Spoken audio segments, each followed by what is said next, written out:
8h30, c'est la dernière ligne droite de cette matinale. Nous sommes ensemble jusqu'à 9h et d'ici là, encore plein d'infos pratiques et d'actu 100% Vendée. On va notamment revenir sur le pass sanitaire qui se profile pour les 12-17 ans. Il va être nécessaire à partir du 30 septembre, notamment pour tous les clubs de sport. Reportage au FCY Rugby de La Roche-sur-Yon pour voir justement comment on s'y prépare. Nous parlerons aussi de la foire des Minets qui est accessible jusqu'à demain soir à Chaland. Et puis côté chronique, à vous de décider si vous allez soutenir ce projet de bouquinerie atypique du côté de Saint-Jean-de-Mont.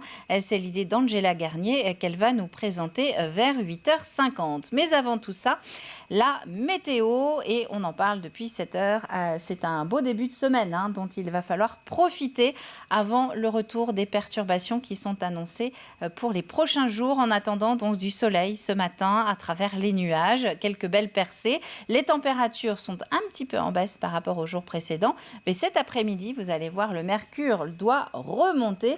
32 annoncés pour Fontenay-le-Comte, 30 à La Roche-sur-Yon, 27 ça c'est pour la Tranche-sur-Mer, 26 au Sables-d'Olonne. La contrepartie, ce sont les nuages qui vont se multiplier, des averses possibles sur la côte et un risque d'orage en soirée, voire au cours de la nuit prochaine. Nous allons regarder maintenant ce qu'il en est pour les marées. Alors, on va voir que les grandes marées sont terminées, les coefficients l'attestent. Par précaution, si vous êtes amené à emprunter le Gois, rapprochez-vous au maximum de l'heure de la basse mer pour traverser, donc plutôt autour du Goûter. Pour les marchés, nous allons reprendre la carte des rendez-vous du lundi. La voici. Alors, c'est une carte un petit peu éparse le lundi, mais vous pouvez quand même prendre la direction de Benay, par exemple, aujourd'hui dans le sud Vendée, à la limite des Deux-Sèvres. La commune accueille tous les lundis matins un marché extérieur, alimentaire et vestimentaire sur la place du Champ de Foire. Voilà pour les informations pratiques de ce lundi matin. Nous souhaitons une bonne fête aux aimés et on passe au journal.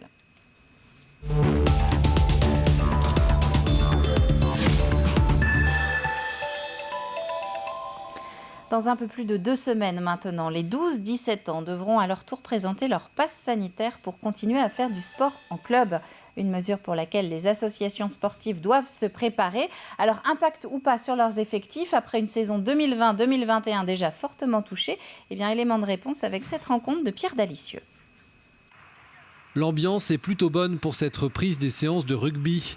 Il faut dire que même s'ils ont pu continuer l'année dernière de manière à aménager leur sport, ces jeunes sont tous très heureux de reprendre avec une condition à partir du 30 septembre, le pass sanitaire obligatoire avant de rentrer sur le terrain et certains ont déjà pris les devants. Je suis vaccinée. Je l'ai fait pour pouvoir principalement reprendre les tournois au rugby et puis pour pouvoir reprendre le plaquage et tout ça, pour pouvoir venir aux entraînements. Je suis vaccinée, mais pour l'instant, on est sans masque, donc on ne voit pas vraiment la différence. Covid ou pas, j'ai pas l'impression qu'il est là, moi. Les entraîneurs aussi sont ravis de reprendre et si tout va bien avec des matchs, contrairement à l'année dernière. Des entraîneurs qui devront contrôler les passes sanitaires de tous les plus de 12 ans. On a hâte, on a l'impression d'avoir perdu un peu 2 ans au niveau de l'activité. Donc il y a plein de choses à reprendre, plein de choses à revoir, mais on a hâte d'y être et de recommencer tous les matchs. On ne peut pas forcer les gens à se faire vacciner, mais on va être obligé de les inciter pour qu'ils soient éligibles aux entraînements, sinon on ne pourra pas les accueillir. Pour la fédération de rugby, le pass sanitaire ne devrait pas faire fuir les familles. Les inscriptions, pour le moment, ne connaissent pas de baisse, mais tout le monde reste vigilant pour autant. On va voir après pour les jeunes, notamment les moins de 14, comment ça va se passer, comment les familles vont réagir. Je sais que pour discuter j'ai des enfants qui ont cet âge-là, donc pour discuter un peu avec les parents, il y a déjà pas mal qui sont vaccinés. Bon, après, on respectera les choix des familles, mais c'est une règle qui nous est imposée par la fédération pour toutes les associations sportives. Donc je pense que tout le monde est obligé de s'y plier. Voilà. Une reprise quasi normale ici, et même si la crise sanitaire n'est jamais très loin, sur le terrain au moins, il semblerait qu'elle n'ait pas vraiment sa place. Un mot de la grippe aviaire à présent, avec la France qui renforce les mesures de prévention dans les élevages de volailles. Depuis le 10 septembre, les éleveurs des 126 communes vendéennes dites en zone à risque particulier sont de nouveau appelés à enfermer leurs animaux. Les rassemblements d'oiseaux ainsi que les transports et lâchers de gibier à plumes sont interdits. C'est toute la frange côtière qui est ainsi concernée, du Marais breton à la limite avec la Charente-Maritime ainsi que le Marais poitevin. On va prendre la direction de Challans à présent avec un des temps forts de l'année pour de nombreuses entreprises et associations vendéennes. C'est la Foire des Minets. La 67e édition a débuté vendredi sur le thème du Pays Basque. Jusqu'à demain, 360 exposants sont ainsi présents. Des exposants heureux de revenir. Écoutez. On ne savait pas dans quelles conditions la foire allait se dérouler. On ne savait pas si le public allait répondre présent. Et là, on se rend compte que probablement, les gens en ont un peu assez de ne pas sortir, on a un peu assez de ne pas avoir d'animation. Et donc là, on se retrouve, je vois les uns et les autres, le pass sanitaire est vérifié. Maintenant, on peut aller au bar, on peut profiter de la bonne ambiance, de la convivialité qu'il y a entre nous tous. Et sincèrement, je crois que tout le monde est content. Les exposants en particulier, parce que les exposants, la remarque qu'ils nous font, c'est que qu'est-ce qu'on est heureux de revenir parmi vous, qu'est-ce qu'on est heureux de faire une foire. C'est la première depuis 2019 quand même. Alors, vous l'avez entendu, le pass sanitaire est demandé à l'entrée, mais des tests antigéniques sont également proposés. Avant d'ouvrir une large page sport, on va partir au jardin. C'est à Saint-Gilles-Croix-de-Vie que ça se passe. 7e édition de la Nuit des Jardins qui s'est tenue samedi jusqu'à minuit. Chaque année, un quartier de la ville est mis en avant. Cette fois-ci, c'était aux habitants de la promenade Marie de Beaucaire d'ouvrir leurs portes au grand public, mais aux artistes aussi surtout qui ont pu y exposer leurs créations. C'est fabuleux parce que moi je viens de découvrir des jardins extraordinaires avec des vues sur le port et des gens qui ouvrent leur maison gratuitement, généreusement. C'est extraordinaire, c'est la vie sociale et des nouveaux liens sociaux qui vont se créer avec d'autres gens. On va se retrouver, on va se revoir et faire des choses ensemble. Donc je trouve ça super. Ça fait du bien de retourner dans un mode de vie normal et aussi d'un retour à la relation aux autres qui nous avait manqué quand même ces derniers mois. Et qui avait manqué à tout le monde. On va maintenant partir du côté de Chantonnay pour découvrir le principe de ferme en scène. Depuis plusieurs décennies, la compagnie de théâtre de Patrick Connet joue dans des lieux où on ne l'attend pas, comme des exploitations agricoles. Objectif, se déplacer au plus près des agriculteurs et de leur entourage pour leur proposer une pièce de théâtre en parodiant des sujets ou des thèmes de leur quotidien. Alexia Janet. Retour à la ferme, 6 km. Une pièce de théâtre au beau milieu d'une exploitation agricole. Le festival Ferme en scène, c'est 28 dates, 6 départements et une compagnie, celle de Patrick Connet qui voyage de ferme en ferme pour proposer ses spectacles. Très peu de gens vont au théâtre professionnel. Donc nous, la compagnie, depuis 30 ans maintenant, on a toujours veillé à aller jouer dans des lieux ailleurs pour que les gens aient un chemin pour venir au théâtre. On les roule. Ils viennent voir la ferme, mais en même temps, ils se retrouvent au théâtre. Et puis, c'est un lieu où on peut en parler après, se disputer après. Pour nous, c'est important de jouer ailleurs, que le théâtre doit être partout. On n'est pas plus utile qu'un boulanger dans le village, mais autant. Parce qu'on questionne beaucoup. Teintés d'humour, les spectacles abordent des thématiques variées, mais toujours en lien avec la vie à la ferme. Ce soir-là, les 3 comédiens jouent la pièce Coup de tampon, à l'occasion des 40 ans de l'association agricole AFDI. J'ai dit, Alex, je suis foutu, j'ai un contrôle. Il m'a répondu, Denis, t'es baisé. Coup de tampon, on va parler des contrôles en agriculture. Et on m'a demandé de créer un spectacle, d'écrire un spectacle pour un peu dédramatiser et surtout se disputer dans la bonne humeur. Le théâtre sert à ça, se disputer dans la bonne humeur. Et ce soir, donc, il y aura un monsieur qui raconte son contrôle, qui casse la tête avec tout le monde parce que ça l'a tellement tracassé son contrôle. Mais c'est le jour d'une fête des migrants dans une ferme. Donc c'est un peu décalé. Une formule qui semble plaire au public, essentiellement composée d'agriculteurs. J'ai trouvé que c'était raconté avec forcément beaucoup d'humour, du décalage, beaucoup de caricatures, mais c'est aussi parfois des réalités. C'est la première expérience que je fais là, du théâtre à la ferme, mais je trouve que c'est vraiment sympa. Ouais. C'est un bon moment. Après toute cette période où on a été un peu en manque de spectacles. La compagnie joue sa dernière date le 26 septembre dans le Maine-et-Loire. Foot, paratriathlon ou encore handball, on va passer au récap sport de votre week-end. Et on commence avec le football sur ces images de Sandrine Pelletier. C'est de la Nationale 2 samedi. Les Herbiers recevaient Angoulême. Alors a priori, de belles occasions manquées tout au long de la soirée des deux côtés. Vous étiez peut-être justement dans les tribunes.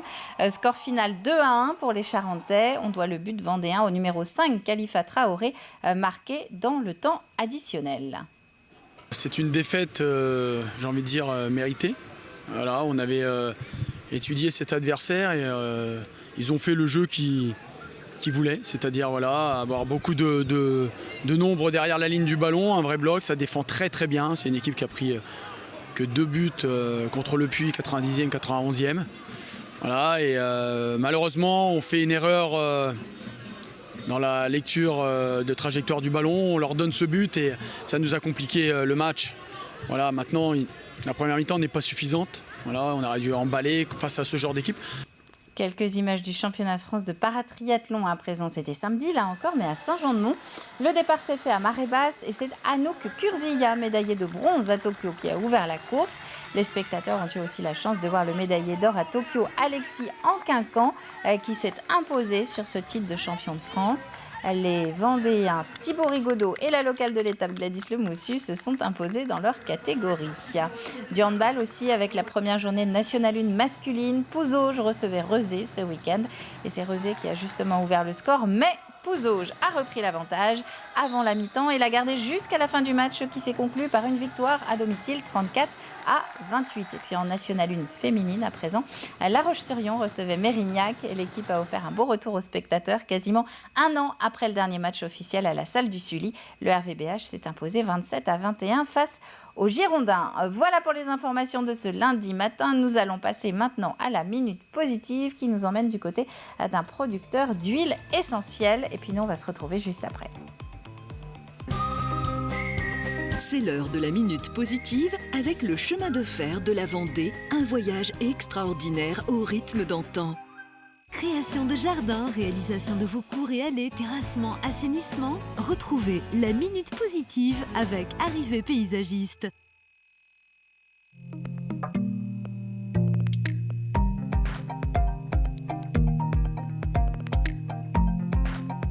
Donc là, on est sur notre petite parcelle de menthe poivrée. En fait, qu'on a implantée il y a 3 ans. Donc là, cette menthe poivrée, on va la récolter et on la distille. On en garde aussi une partie un peu pour l'herboristerie. Sur cette parcelle de 20 hectares cohabitent menthe poivrée, romarin, camomille romaine ou bien encore ce lavandin super. C'est 2 variétés différentes de lavande qui sont croisées pour obtenir un rendement et une huile particulière. Car les plantes cultivées ici sont destinées à être transformées en huile essentielle. Pour aller du champ à la cuve, il n'y a qu'un pas à faire. Ce matin, ce sont des plantes cultivées près de Luçon qui sont amenées pour être distillées. Je viens de recevoir un chargement de menthe des champs qui provient en fait d'un agriculteur partenaire avec qui on travaille, qui lui produit exclusivement en fait en agriculture biologique. Toutes les huiles qui passent dans ces cuves sont issues de l'agriculture biologique et plus les végétaux sont frais, meilleure sera l'extraction. Alors là, le but, c'est de distiller le plus vite possible une fois la coupe réalisée, parce que le végétal se dégrade très vite. C'est un travail d'équipe, artisanal. Donc là, je vais fermer le couvercle de la cuve et on va envoyer la vapeur. Basse pression, vapeur sèche à 0,2 bar. Une extraction douce qui durera pendant 1h30. Une magie qui opère à l'abri des regards. En fait, la vapeur, elle est redirigée dans un condenseur. C'est cet appareil. En fait, à l'intérieur, il y a un nid d'abeille avec un liquide réfrigéré. Et la vapeur, au contact de ce liquide, elle se liquéfie. Et donc, elle est récupérée dans cet appareil qui s'appelle un essencier. Et dans l'essencier, en fait, on récupère l'hydrolat, l'eau florale et l'huile essentielle. Chaque huile fait l'objet d'analyses poussées avant d'être mise sur le marché. Certifiés Ecocert et Bio, ces produits sont destinés aux particuliers comme aux professionnels. Notre production, on la vend d'abord sur notre site internet. On vend aussi en gros à des gros distributeurs. Ça va dépendre de la quantité, mais on garde toujours un peu d'huile pour nous. Donc on a les huiles de notre domaine, c'est-à-dire celles qu'on a extraites nous-mêmes. Et puis aussi, on fait venir aussi certaines huiles qu'on n'a pas, parce qu'il y a des huiles qu'on ne peut pas produire ici en France. Les plantes, une fois délestées de leur nectar, seront utilisées comme compost dans les champs alentours. Un cercle vertueux auquel Pierre Davier est attaché.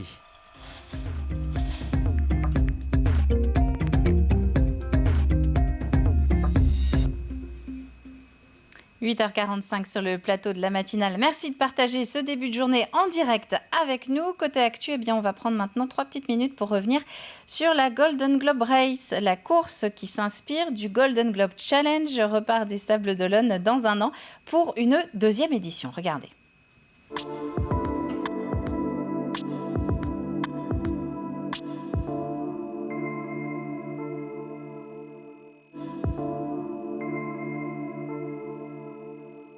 C'est une course qui est née en 1968-1969 et qui a été rééditée pour son 50e anniversaire au Sables d'Olonne en 2018 et qui a vu la victoire de Jean-Luc Vandened, le skipper chaumois, sablais, qui a remporté cette course en 211 jours parce que c'est une course sans électronique, sans assistance, en solitaire, autour du monde, sur des bateaux anciens, sans GPS, sans électronique. Et donc il faut beaucoup plus de temps que pour un Vendée Globe.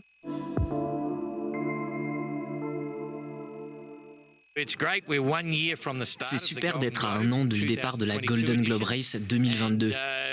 On a vraiment élargi l'accès aux médias pour la presse et le public. Nous lançons également la classe Joshua pour l'édition 2026 où les participants pourront construire leur propre réplique de Joshua.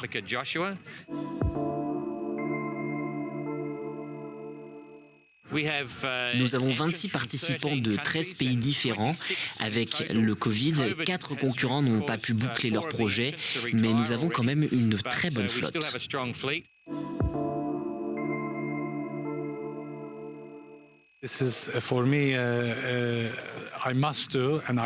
Je dois le faire et je le ferai. En 2018, j'ai été contraint d'abandonner. Mais aujourd'hui, je suis encore plus déterminé qu'avant. Ça m'a donné encore plus envie de réussir. Ça a toujours été le rêve. Et puis quand ça a passé Vendée Globe, c'était super pour Vendée, c'était super pour navigation. Mais les budgets sont trop énormes pour les amateurs comme moi. Et là, maintenant que le Golden Globe est revenu en 2018, c'est l'opportunité de faire ça. C'est un parcours, c'est une course très dure et très longue. Disons, le premier objectif, c'est de finir. Et puis, après, je suis assez compétitif. Moi, j'ai fini sur le podium en 2001 sur les mini-transats. Je rêve de finir sur le podium, mais c'est un deuxième objectif. Le premier, c'est de faire le parcours. Je vais naviguer régulièrement avec ce bateau pour m'assurer que tout fonctionne correctement d'ici le départ. La dernière fois, j'ai acheté le bateau 6 mois avant, donc cela ne m'a pas laissé beaucoup de temps de préparation. Et depuis mon abandon, je me prépare pour y retourner et je suis plus que jamais prêt à reprendre la mer.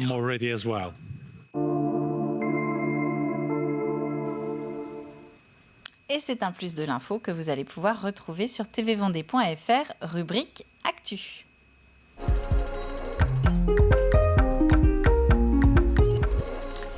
C'est le deuxième lundi de cette nouvelle formule de votre matinale, donc deuxième projet de Vendéen à vous présenter. Je vous rappelle que cette nouvelle chronique a tout simplement pour but de donner un coup de projecteur sur un projet, soit qui se situe en Vendée, soit qui est initié par un Vendéen, actuellement présent sur une plateforme de financement participatif. 2 minutes que TV Vendée vous laisse entièrement gérer. On vous fait confiance dans la matinale. Ce sera du tournage du film jusqu'au contenu de votre message, évidemment. Et cette semaine, eh bien, c'est Angela qui se lance. Elle nous parle de son envie de monter une bouquinerie atypique à Saint-Jean-de-Mont. Bonjour à tous, moi c'est Angela et j'ai 2 minutes pour vous parler du projet sur lequel je travaille depuis quelques mois. Alors, qui je suis? Angela, passionnée des livres, passionnée d'écriture, passionnée d'auteur et passionnée par les mots, ceux qui rendent la vie moins dégueulasse, comme le dit Renaud. Pour ma part, j'ai écrit mon premier livre il y a 12 ans. Maintenant, je vais revenir à mon projet puisque je suis là pour parler de lui.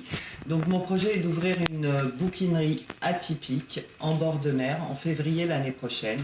Une bouquinerie atypique, pourquoi atypique? Parce que je ne vendrai que des livres d'auteurs méconnus à connaître. Un auteur méconnu à connaître, c'est un auteur qui n'est pas reconnu à sa juste valeur à mes yeux. Donc je veux travailler sur ce projet pour qu'il soit reconnu, ces fameux auteurs. J'ai d'ailleurs entrepris plusieurs petites choses au cours de l'été et je travaille sur un gros projet durant les vacances scolaires avec des communes partout en Vendée pour permettre à mon projet d'être connu avant l'ouverture de ma boutique. Par contre, c'est vrai que pour l'ouverture de ma boutique, j'ai besoin de vous. J'ai besoin de soutien financier et c'est d'ailleurs pour ça que j'ai créé une cagnotte sur Ulule, cagnotte participative qui m'aidera à payer mes loyers par exemple ou mes premières charges, enfin toutes ces petites choses qui sont pas si évidentes que ça quand on se lance dans un projet comme le mien et toute seule puisque je suis toute seule dans ce projet. Donc j'espère que je peux compter sur vos soutiens. Ce projet est vraiment un beau projet. Je ne sais pas si je vous ai tout dit le concernant, mais en tout cas, je vous invite à me suivre sur la page LTR Association. Et je compte sur vos soutiens et je vous assure que si vous me soutenez, je serai là pour vous offrir un petit café dans ma boutique au mois de février. Merci à tous.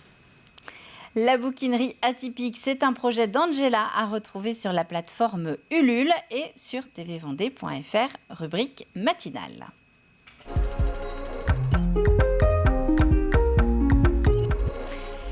Nous allons maintenant passer au programme de votre journée sur TV Vendée. Aujourd'hui, on va faire un gros plan sur les sabots You-You. C'est une redécouverte signée Grégoire de Châtillon dans Chemin de Traverse. Regardez.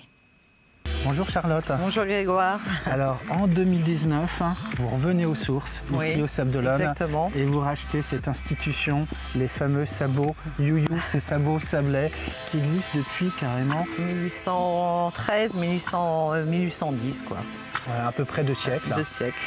Et c'est un rêve finalement que vous réalisez parce que les sabots, c'est quelque chose que vous aimez beaucoup depuis très longtemps. Vous aviez même tenté de racheter cette boîte il y a une quinzaine d'années. Oui, il y a une dizaine d'années, plus d'une dizaine d'années. Ça n'avait pas fonctionné. Non. Et là, en 2019, le rêve se réalise avec cette ferme volonté de donner vraiment du sang neuf sur ce sabot iconique sablais, de le revisiter complètement. Hein.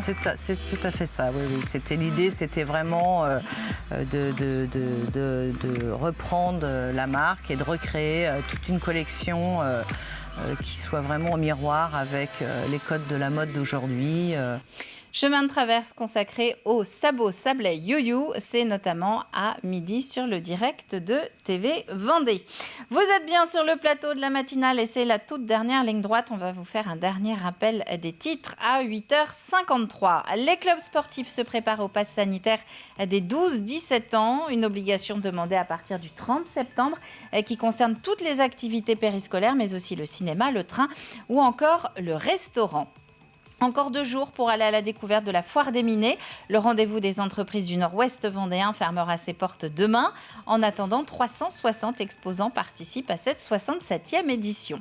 Du sport aussi, avec notamment cette rencontre de National 2 entre les Herbiers et Angoulême. Au final, ce sont les Charentais qui l'emportent 2-1.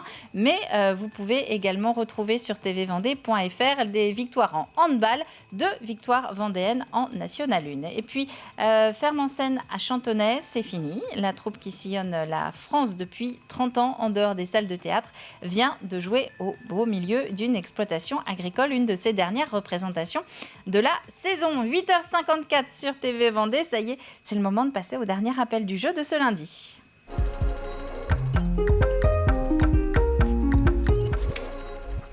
Avec donc un nouveau partenaire, vous l'avez peut-être entendu depuis notre présentation à 7h. Un nouveau partenaire donc dans le jeu de la matinale, c'est le Musée national Clémenceau de Lattre. Ça peut être l'occasion pour vous, si vous ne connaissez pas encore ce site, de partir à la découverte des maisons natales de Georges Clémenceau et du maréchal de Lattre de Tassigny, avec la particularité donc que ces 2 maisons natales de 2 personnages illustres de l'histoire française se situent sur la même commune, sur Moilleron-Saint-Germain, et ça vous laisse donc organiser une belle sortie si vous voulez partir à leur découverte. Chaque gagnant, il y en aura 2 cette semaine, repartira chacun avec 2 laissez-passer pour donc aller à la découverte de ce morceau d'histoire. La question, la voici. Quelle est la particularité de Georges Mathieu à l'origine de l'usine Étoile à Fontenay-le-Comte ? Quelle est la particularité de Georges Mathieu à l'origine de l'usine Étoile à Fontenay-le-Comte? Ce n'est pas forcément une question facile, mais restez bien attentifs aux 5 indices de la semaine. Ils devraient vraiment vous aiguiller. L'indice du jour, il fait de la lutte contre les cages à lapins un véritable défi. Il fait de la lutte contre les cages à lapins un véritable défi. Et vous allez pouvoir retrouver l'ensemble des indices au fur et à mesure de la semaine sur la page Facebook de TV Vendée, mais également sur tvvendée.fr. Et c'est là que vous pouvez envoyer votre réponse avant vendredi midi. Voilà pour le point sur le jeu. On rappelle un petit mot sur la météo, puisque le mauvais temps doit s'inviter à partir de la fin de cette journée et pour le reste de la semaine. Donc profitez si vous voyez des éclaircies. Les risques d'orage doivent arriver donc en fin d'après-midi. C'est la fin de cette matinale. Merci à vous de l'avoir suivi. On va se retrouver demain dès 7h, dans la bonne humeur évidemment, pour un nouveau début de journée ensemble. D'ici là, je vous souhaite un très bon lundi. Courage à tous et à demain.